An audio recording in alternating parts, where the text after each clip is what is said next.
How's it going, everybody? Welcome to another edition of The Opinion. And fresh off the press is the college football playoff rankings, the very first one.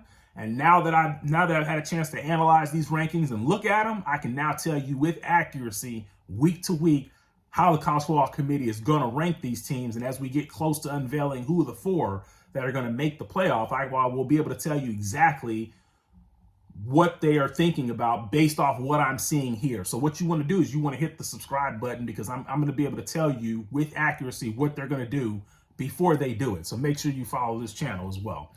So the very first surprise, there's actually a couple of surprises that pop out when I look at this. But the very first one is LSU being at number 10. And that's because they beat a one-loss Ole Miss. Now LSU's got 2 losses. Ole Miss has got 1. They're ranked ahead of them. But with Utah's got 2 losses and USC has 1, but they didn't put Utah ahead of USC, which I'm not saying they should be.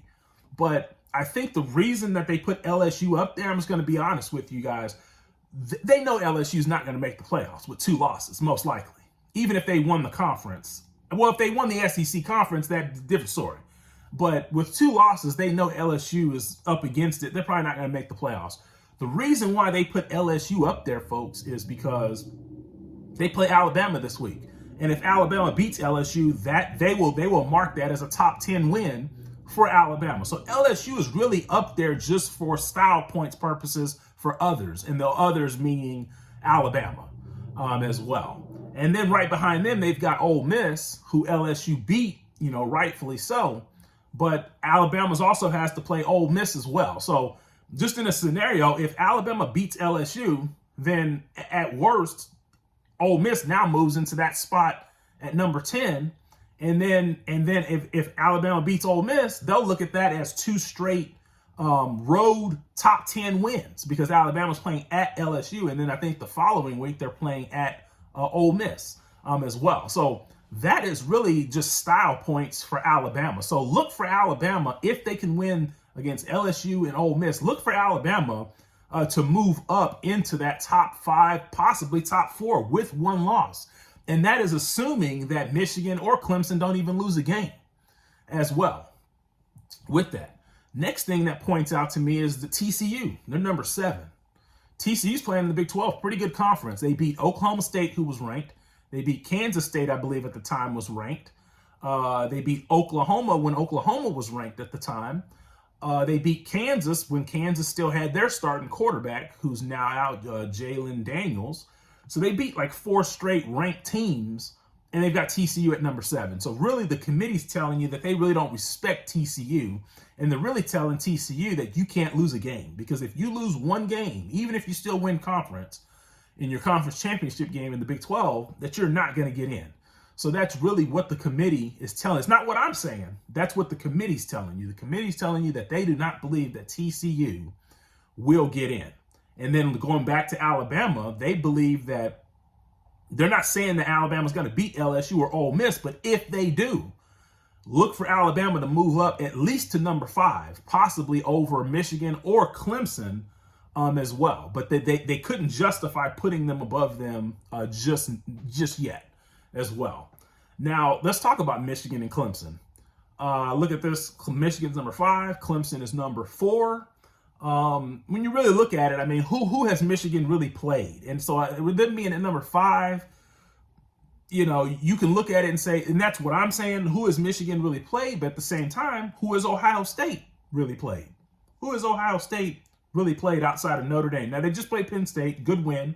But Michigan played Penn State. It was a good win as well. I think Michigan beat them worse than Ohio State, or they both kind of beat them about the same, kind of close in the early going, and then after halftime, both teams kind of ran away with it. What they're telling you in that is that they're telling you that, see, on one hand, they're telling you they don't really think Michigan has played anybody, and that's why they're below Clemson. But Ohio State's in the same conference. Big Ten's kind of down this year, especially when you look at the West, and a lot of the East is down. But in the same breath, let me go back and reverse a little bit. In one breath, they're telling you that they think Michigan hadn't really played anybody, but they do think Michigan's a decent team. But in the other breath, they're telling you, well, Ohio State hadn't played anybody, but at the end of the day, we just think Ohio State is just better than Georgia, and that's kind of, and Georgia and Clemson, and so that's kind of what they're telling you there. So really, when it comes to Michigan really at this point, because they ranked them where they did, I don't think Michigan can lose a game and get in the playoff. I just don't think so. And preferably, like I said, if they lost to Ohio State. However, on the flip side, if Ohio State loses to Michigan and things shake out the right way, I think Ohio State could rebound and actually get in because they put them at number 2. I mean, look at it. They put them at number 2 ahead of Georgia, only behind Tennessee. And Tennessee, obviously, rightfully so, is the number 1 team based off who they've played, the way they've played all year. There's no argument from me there. But basically, they're telling you that they think that Ohio State can lose a game. Let's just say they lost to Michigan and they didn't even play in the conference championship game.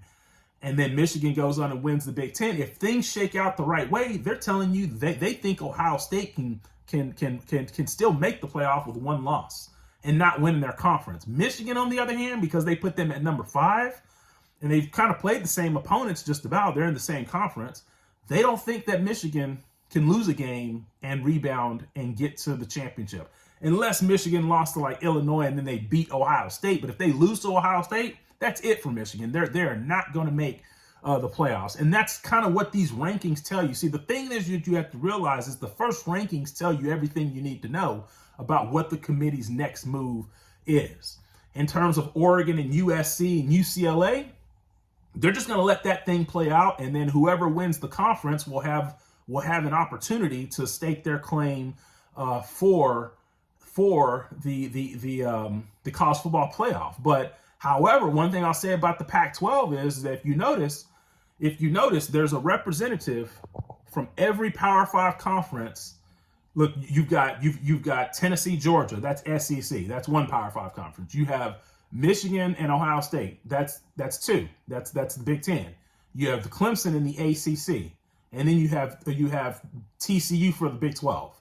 So if you notice, and obviously they all have 1 loss, but Oregon, USC, and UCLA, I think what this poll is telling you is that if push comes to shove, because there's only 4 spots, but there's 5 power conferences.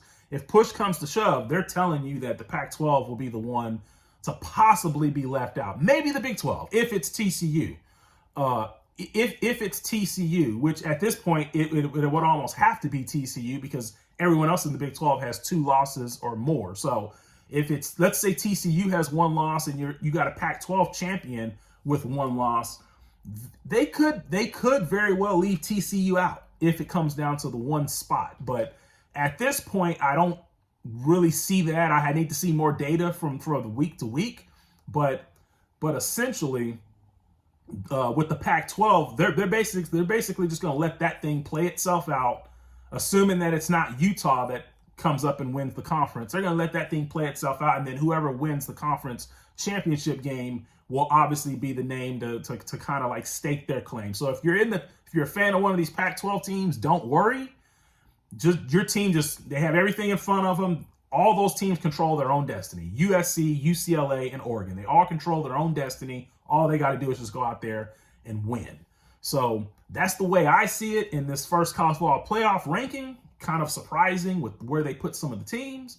But at the end of the day, the first rankings always tell you exactly what they're going to do from week to week. So just to kind of give you a preview into next week, if Alabama beats LSU, and let's say Michigan wins, look for Alabama to not be ranked number 6 next week. I'm just telling you, look for Alabama to make a move, especially if they go and put it on LSU pretty good. If they put it on LSU and beat them by 2 touchdowns, and let's say Michigan may struggle or something like that, look for Alabama to move up in the top 5. That is my prediction for the week. But Alabama has to win. So, but anyways, what do you guys think about the rankings? What do you think they got it right? Do you think they got it wrong? What do you foresee happening as we get into the following weeks and these rankings keep getting unveiled? Leave the comments. And like I said, don't forget to subscribe, and I'm out.